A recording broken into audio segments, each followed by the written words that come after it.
O nosso tema desta noite é digno. Tu és digno.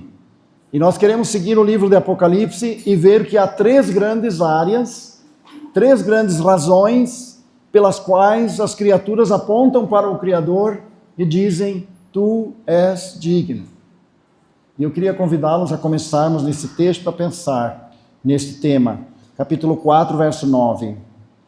E quando os animais davam glória e honra e ações de graças ao que estava sentado sobre o trono, ao que vive para todo sempre, os 24 anciãos prostravam-se diante do que estava sentado sobre o trono e adoravam o que vive para todo sempre, e lançavam as suas coroas diante do trono, dizendo: Digno és, Senhor, de receber glória e honra e poder, porque tu criaste todas as coisas, e por tua vontade são e foram criadas. Pai amado, digno és de toda a honra.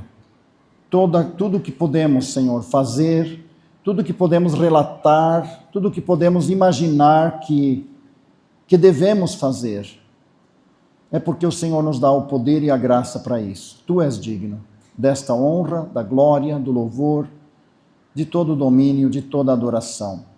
Que o teu Santo Espírito conduza essas palavras tuas, que temos lido, o entendimento delas, a aplicação delas, para nosso bem, para o nosso crescimento espiritual, para a nossa adoração a Ti e para a glória para sempre ao Teu nome. Em nome de Jesus. Amém. Alguma vez, por acaso, você parou para ver os cânticos do Apocalipse? Normalmente, quando pensamos no Apocalipse, nós pensamos num livro difícil de interpretar.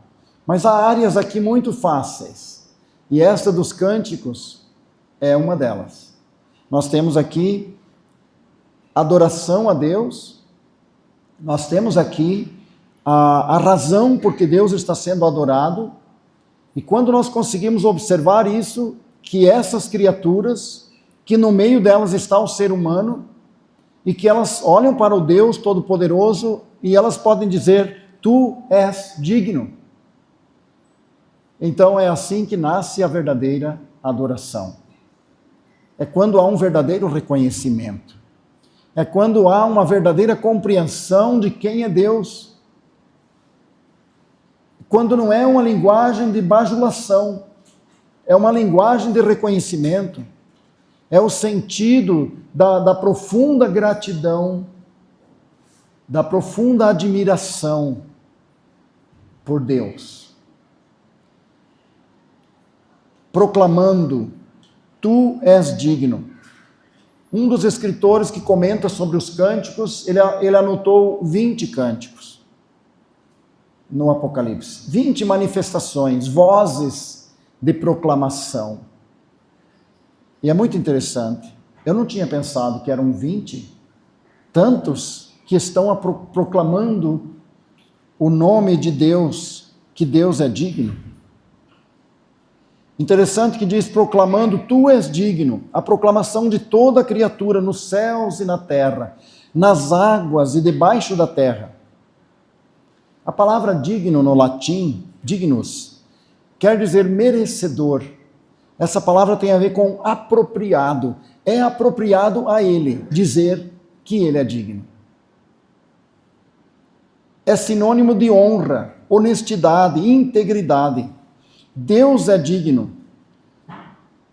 por marcar esta cidade e este lugar com a presença dos seus filhos. É Deus que é digno.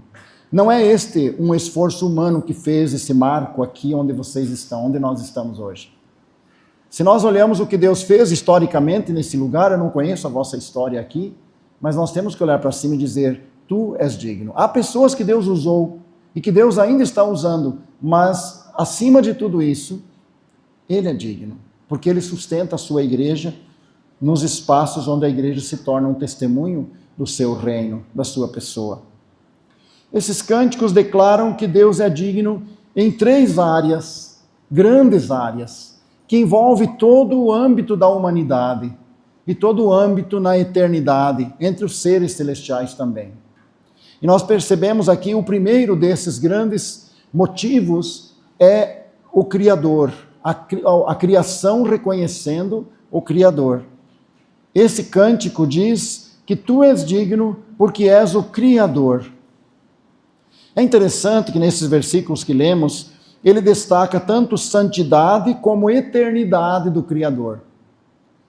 Ele diz, tu és santo e tu és eterno.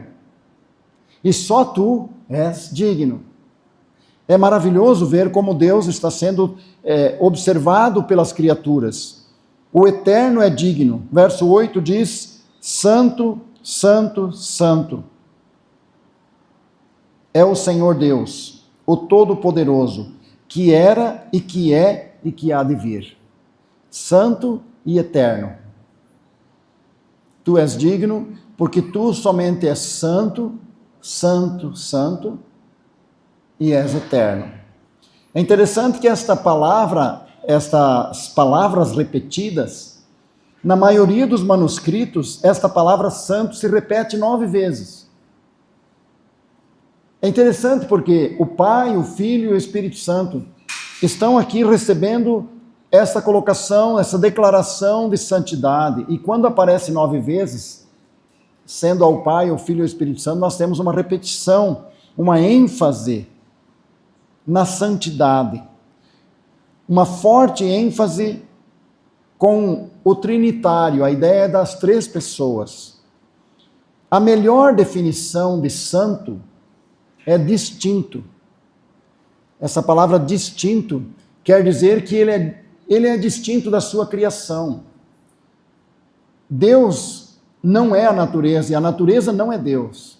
Deus é distinto, é único, não há outro igual, não há alguém para se comparar, não há imaginação que possa descrevê-lo, porque ele é distinto de tudo que se possa pensar, imaginar ou descrever.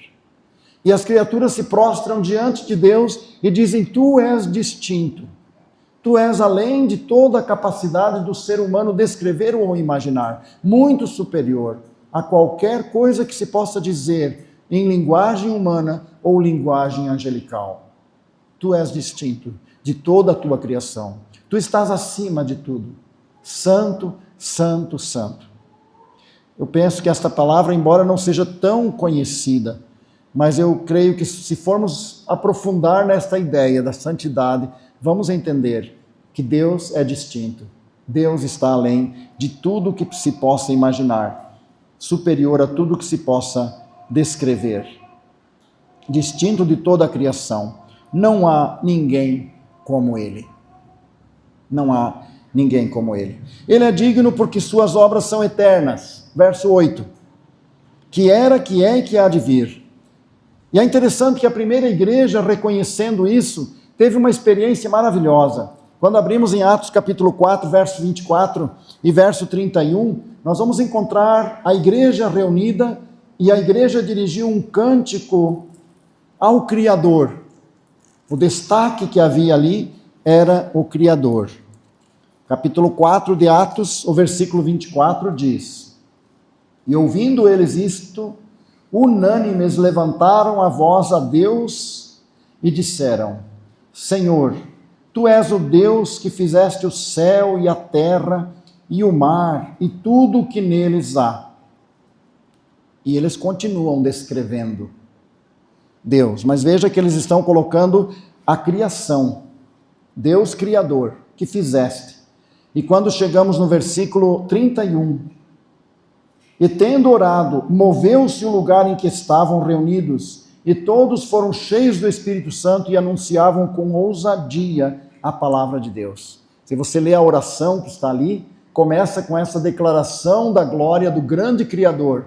E eles estão orando e buscando a Deus com esta reverência e com esta convicção da dignidade de Deus. E no final eles têm uma experiência maravilhosa. Deus faz mover aquele lugar. E eles percebem a ação de Deus completa no meio deles. E eles são capacitados para sair e fazer a obra de Deus. A igreja primitiva olhava para cima e glorificava ao Criador. Quando proclamamos, estamos reconhecendo a autenticidade da obra.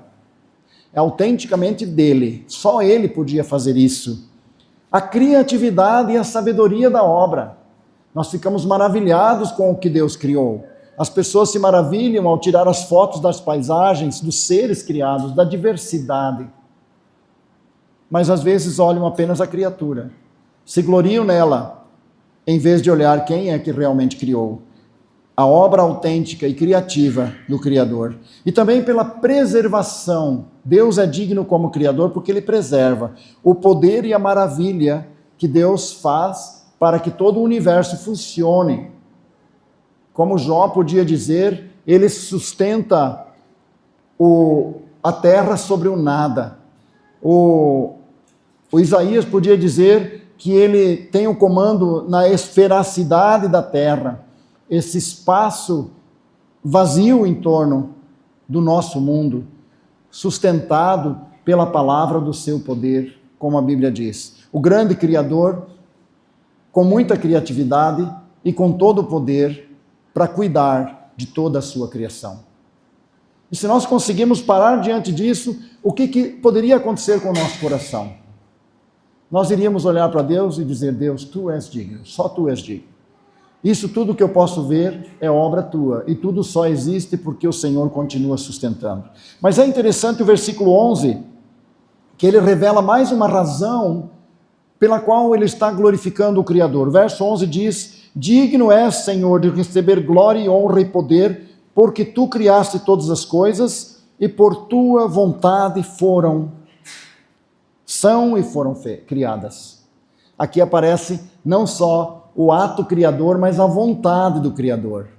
Quando ele expressa esta ideia da vontade do Criador, nós podemos pensar na nossa vida. E se nós acreditamos mesmo que somos produtos da vontade do Criador, devíamos nos preocupar com a razão por que fomos criados. Se nós somos o produto daquele Deus maravilhoso que criou todas as coisas, e quando Ele criou, Ele tinha uma vontade específica em criar você assim como você é, então nós devemos parar e dizer: Senhor, por que o Senhor me fez assim? Talvez diante do espelho, mesmo diante das imperfeições que nós achamos que temos, mas chegar e dizer: Deus, a tua vontade para mim, o que o Senhor pensou quando me criou? O salmista, olhando o Salmo 139, ele vê assim. Ele diz que antes mesmo de ele ser uma substância, ele era ainda uma substância informe. Deus já tinha todo o seu plano escrito no seu livro, e cada um deles bem escrito e determinado. E o salmista podia olhar para isso e dizer: Senhor, eu me sinto seguro, porque tu me cercas por detrás e por diante, e sobre mim tu pões a tua mão. Tal conhecimento é maravilhoso demais para mim, Senhor. Quando é que nós, como crentes, paramos numa contemplação de Deus, o Criador? Quando é que nós temos tempo para parar e pensar: Deus, tu estás aqui. Deus, aqui está teu livro, a tua voz. Eu quero te conhecer. Fala ao meu coração. Eu quero contemplar mais a tua glória. É muito interessante como o homem está desviando a glória do Criador e focando na criação.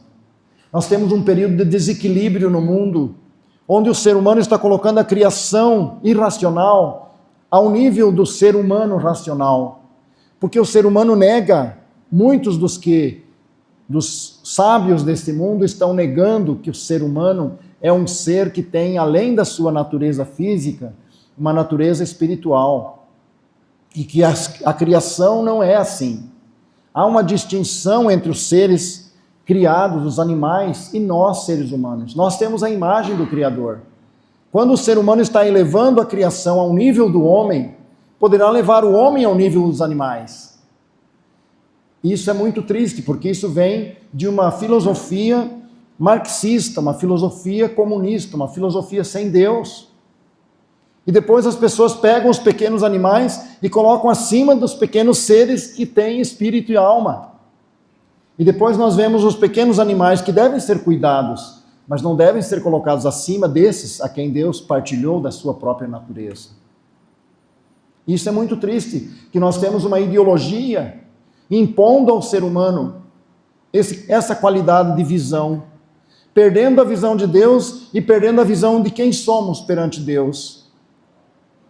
Nós temos que cuidar das criaturas. O homem bom cuida dos seus animais, mas são animais. Esse cãozinho não vale mais do que essa criança que está na rua jogada. E é o que está acontecendo. E o que pode acontecer no futuro? Que as experiências que se fazem com os animais possam se fazer com o homem, porque o homem é igual ao animal. Essa é a filosofia marxista.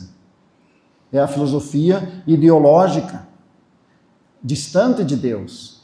E é uma área em que a igreja precisa pensar, porque sem dúvida, se nós não contemplamos o Criador e como criaturas capazes de ter comunhão com Ele, nos aproximarmos dele, nós acabamos sendo arrastados para uma experiência distante da vida espiritual. Uma experiência que nos leva ao nível dos animais irracionais, assim como aqueles que fazem a sua idolatria com animais irracionais, tornando-se igual a eles ou inferior a eles. E Deus nos criou para uma comunhão com Ele, para regermos o nosso mundo, e o nosso mundo regido pela consciência de Deus, terá o cuidado, mas terá a diferença de seres espirituais e seres não espirituais, seres terrenos e seres celestiais. Fomos criados para a eternidade. Os seres irracionais não foram criados para a eternidade. Agora você pode pensar, bem, mas então aquele animalzinho de estimação não estará lá? A Bíblia não diz como isso vai ser.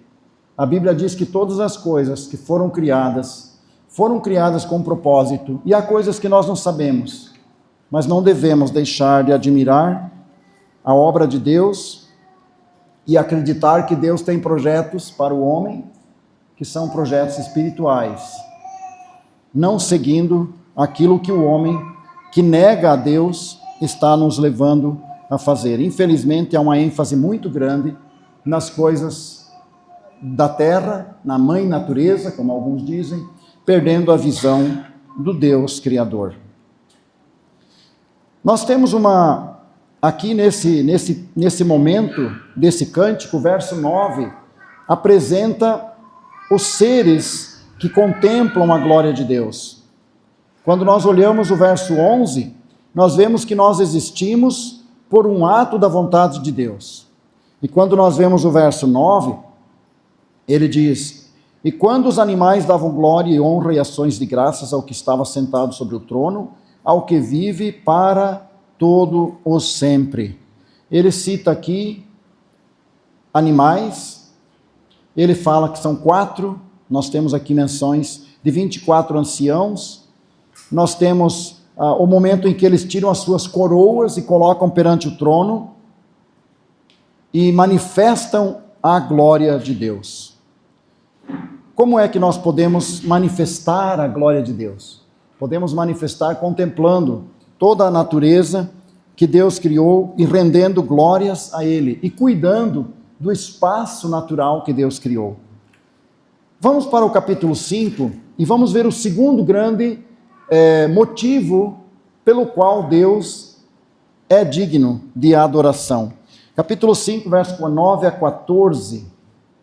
Aqui aparecem novamente cânticos, dizendo, tu és digno. Mas pode observar que aqui já não é mais como Criador. Aqui está um grande motivo de adoração. E cantavam um novo cântico, dizendo, digno és de tomar o livro, de abrir os seus selos, porque foste morto e com o teu sangue nos compraste para Deus, de toda tribo e língua e povo e nação. E para o nosso Deus nos fizeste reis e sacerdotes, e reinaremos sobre a terra. E olhei e ouvi a voz de muitos anjos ao redor do trono, e dos animais, e dos anciãos, e era o número deles milhões de milhões, e milhares de milhares, que com grande voz diziam, digno é o Cordeiro que foi morto, de receber o poder e riqueza e sabedoria e força e honra e glória e ações de graças. E ouvi toda a criatura que está no céu e na terra, e debaixo da terra, e que estão no mar, e a todas as coisas que neles há, dizer, ao que está sentado sobre o trono, e ao Cordeiro sejam dadas ações de graças, e honra, e glória, e poder para todo sempre. E os 4 animais diziam, Amém. E os 24 anciãos prostraram-se e adoraram ao que vive para todo sempre. Essa descrição é um pouco difícil para nós, porque está colocando todos os seres, inclusive anjos, e nós não conseguimos imaginar muito bem isso. Eu não sou muito fã de vídeos que colocam animais falantes. Não é que eu não possa ver, eu não estou contra, mas uma criança gosta e algumas pessoas gostam, mas eu acho um pouco estranho. Mas nesse contexto não é estranho. Não é estranho que nós estamos vendo aqui anjos proclamando, seres embaixo da terra, nos mares. Ele está falando que toda criatura. E por que está proclamando? Está proclamando a salvação. Não é mais o foco no Criador, mas no Redentor. E eu fiquei pensando, porque o apóstolo Paulo, ele disse que toda a criação aguarda a redenção. Toda a criação geme por causa do pecado. Nós sabemos que o homem tem consciência, nós não sabemos o animal, o quanto ele tem consciência do seu espaço. Nós não temos esse entendimento, mas aqui há uma ação de toda a criação, inclusive os anjos. Por que os anjos se gloriam na salvação? Em que sentido a salvação da raça humana, o livramento desse planeta do pecado, também mexe com os anjos, com os seres angelicais? É claro que sim, porque Deus está restaurando todas as coisas, porque ainda há uma grande batalha nos céus entre os anjos de Deus e os anjos de Satanás, porque ainda os anjos caídos não foram julgados, não houve julgamento ainda, eles foram expulsos pelos anjos de Deus, mas o julgamento de Deus não chegou para eles ainda na forma definitiva, apenas tirando-os do espaço onde Deus está e jogando-os para o cosmos, que a Bíblia diz, estando acima desse planeta, como Deus desse século. E agora toda a criatura que sofre nesse planeta por causa do pecado, olha para o seu Criador e diz, digno é o Cordeiro, porque ele foi morto, e porque o seu sangue traz a restauração de toda a obra divina, e porque o seu sangue trará também a restauração de todo o espaço, o julgamento final do reino das trevas, que será julgado pelo mal que causa esse planeta e pelas terríveis batalhas contra os anjos de Deus. Quem não tem lido muito sobre isso, leia o capítulo 10 de Daniel. E veja Daniel orando e esperando por 21 dias. E quando o anjo chega e diz, Daniel, a tua oração foi ouvida no primeiro dia. Mas eu tive uma batalha, eu não consegui trazer a resposta. Foi necessário um outro anjo poderoso vir e me ajudar, para que eu conseguisse passar. O apóstolo Paulo descreve isso também em Efésios, ele diz, a nossa batalha não é contra carne e sangue, mas contra os principados e potestades, contra as forças espirituais do mal nos lugares celestiais. Então há uma batalha espiritual. Há uma dificuldade nossa de entender, de compreender muito isso, mas de forma plena isso. Mas temos que entender que estamos num mundo onde há uma batalha espiritual. E quando esses seres se deparam com a redenção que há em Cristo, a palavra que vem ao seu coração é, tu és digno. Especialmente porque esse texto está dizendo aqui, cantava um novo cântico, dizendo, tu és digno de tomar o livro e abrir os selos. Nós temos aqui o único capaz de desvendar todos os segredos dos corações humanos em todas as gerações, desde Adão até o último ser humano que nascer nesse planeta. A nossa história, o que pensamos, como foi a nossa atitude, com nossa idade ainda na infância, com nossa adolescência, nossa juventude e nossa velhice. O Senhor Jesus tem o poder de penetrar em todos esses espaços e fazer o julgamento justo e dizer, você está sendo justificado ou punido, está sendo tratado com justiça. Você pode ser salvo, independente do pecado que você cometeu. O Cordeiro, o Salvador, pode aplicar em você o perdão porque Ele deu o seu sangue. E Ele pode tratar cada criatura independente do mal que tenha cometido, e Ele pode justificar, porque o seu sacrifício é maior do que qualquer pecado. Então, quando os seres celestiais e os seres na terra toda podem observar o Senhor Jesus Cristo, o Cordeiro, aquele que deu sua vida, derramou seu sangue, então o livro do juízo, do julgamento, de todas as intenções do coração do homem em todos os tempos, pode ser aberto, porque tem um que pode fazer justiça em tudo isso. É algo maravilhoso demais. Mas é assim que as criaturas estão cantando, e envolve toda a criação, desde os seres irracionais até os angelicais. E nós estamos nisso. Agora, o quanto o nosso coração para diante da cruz, diante da obra da redenção, quanto nós podemos proclamar que Jesus Cristo é digno de vir e examinar o que pensamos, as nossas intenções, verdadeiras intenções, os nossos sentimentos, os nossos pensamentos. Ele é digno de penetrar nos nossos segredos, nas áreas mais íntimas da nossa vida, aquilo que só nós conhecemos. Você acha que Ele é digno de entrar nesses lugares da tua vida mais secretos? Você o aceitaria como o único digno de chegar e dizer: aqui você será recompensado, mas ali você precisa mudar. Não pode continuar carregando isso, esse sentimento, essa mágoa, esse pensamento. Não pode continuar nesse caminho.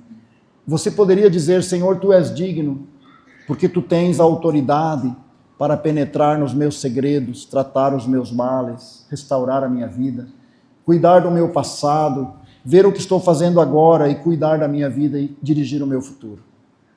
Tu és digno, porque com Teu sangue compraste para Deus de toda a língua, tribo, língua, povo e nação. E o verso 10 diz: e para o nosso Deus os fizeste reis e sacerdotes. Não apenas comprou, mas qualificou para adorar a Deus. Reis e sacerdotes, para administrar a obra de Deus e para adorar a Deus, servir a Deus. Então está a obra da redenção aqui sendo expressa de uma maneira muito completa. Jesus Cristo, que paga o preço, restaura o homem e dá a ele a dignidade de um adorador que serve, que glorifica a Deus. E quando nós conseguimos adorar a Deus e servir a Deus com esta dignidade que a obra de Cristo nos dá, então nós somos felizes. Então nós chegamos no ponto para o qual fomos criados, para louvor da sua glória. Então a nossa alma se enche de gozo e a gente sabe por que existimos. E o que seremos amanhã? Seremos para louvor da sua glória. Então a nossa qualidade de vida espiritual é restaurada. O nosso pecado é perdoado, as nossas mágoas são deixadas, a nossa comunhão é restaurada. O nosso espaço de fé é garantida, porque nós conseguimos olhar para frente e confiar no Senhor. E olhar para cima e dizer: Senhor, Tu és digno. Tu fizeste isso por mim. Tu me perdoaste, restauraste a minha alma, cobriste os meus pecados e me dás esperança. Eu posso confiar em Ti. É mais do que nós podemos descrever. Mas quando nós chegamos a esse texto e paramos diante dele, se você fizer isso e orar ao Senhor, certamente o Espírito Santo te conduzirá a entender mais, a louvar mais, a adorar mais ao Senhor. Eu gostaria de seguir para o terceiro grande motivo pelo qual o Senhor é digno. Capítulo 15. Apocalipse capítulo 15.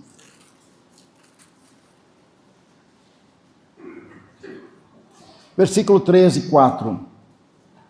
E cantavam o cântico de Moisés, servo de Deus, e o cântico do Cordeiro, dizendo: grandes e maravilhosas são as tuas obras, Senhor Deus Todo-Poderoso.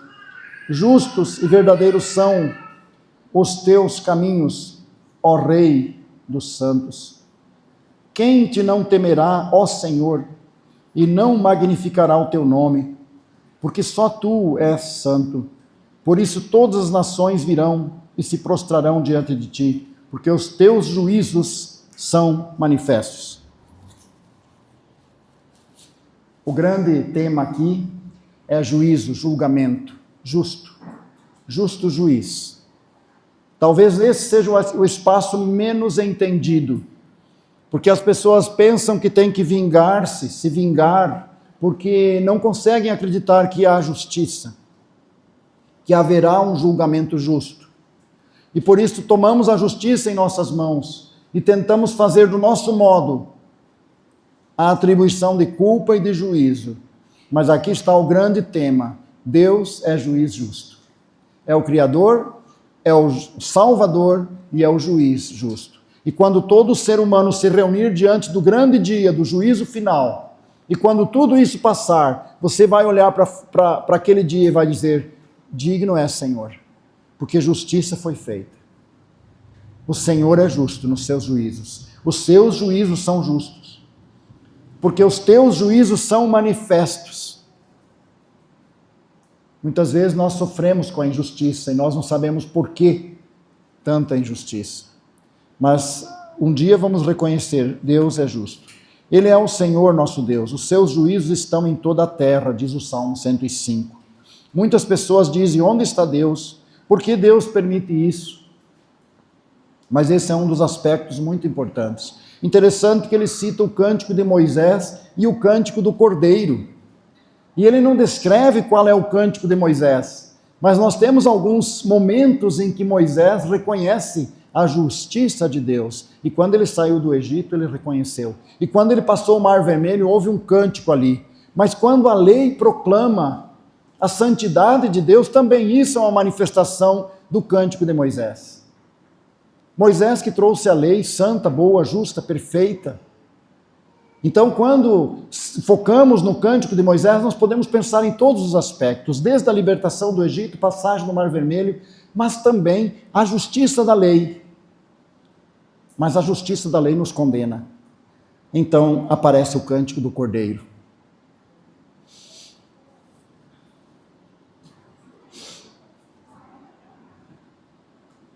A justiça da graça. Quando o nosso pecado é condenado pela lei, mas o Senhor aparece e diz: eu paguei por isso. O cântico daquele que pagou, daquele que morreu por nossos pecados. E é interessante a combinação aqui. A justiça estabelecida pela lei, no mais alto nível, mas a graça estabelecida pelo Cordeiro, na mais abrangência profunda, onde o apóstolo diz: na altura, na profundidade, na distância, na abrangência de todos os espaços do universo, no céu e na terra. O Paulo proclama isso em Romanos capítulo 8. Ele diz: quem nos separará do amor de Cristo? Quem pode nos tirar desse espaço da graça de Deus?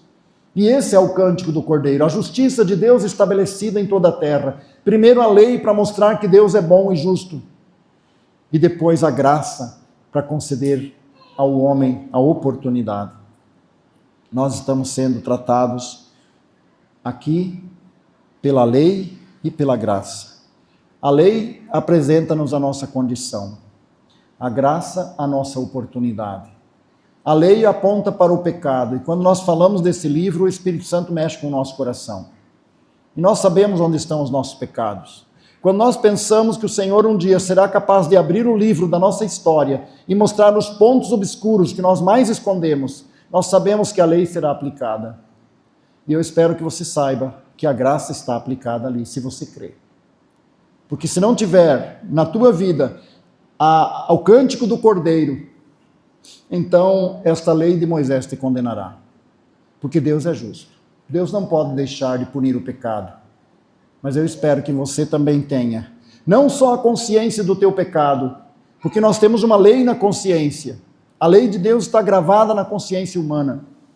Não somente a acusação desse cântico de Moisés, de que o homem é pecador, digno de morte, mas o cântico de Jesus Cristo, que nos remiu. E eu gostaria que você examinasse o teu coração nesta noite, porque muitas vezes achamos que Deus é injusto, mas Deus é bom e justo. E um dia toda criatura vai reconhecer que Deus é justo.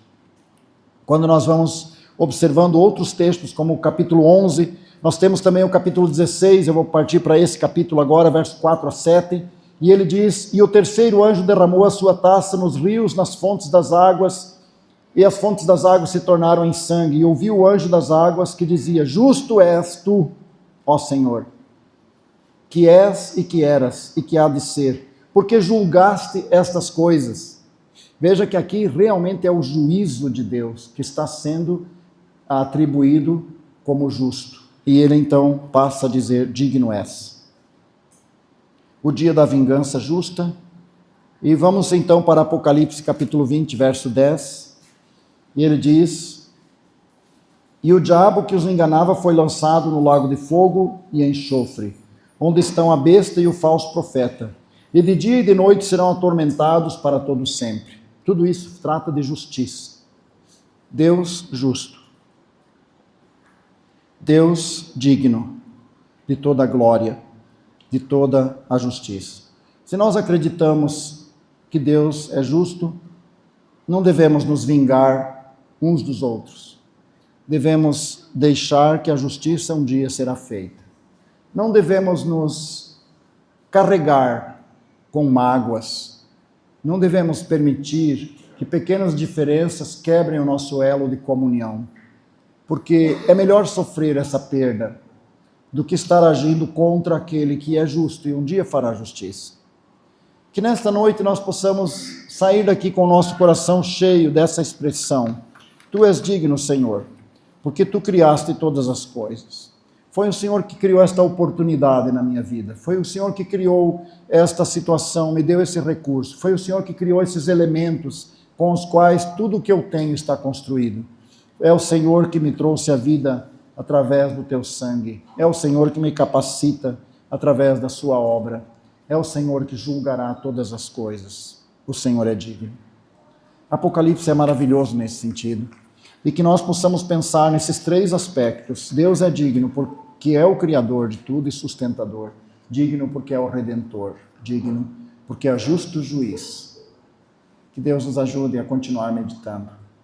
E o nosso coração saia daqui cheio de confiança, que a nossa vida está em Suas mãos e Ele sabe cuidar. E no final nós vamos dizer: Tu és digno, Tu fizeste. Amém.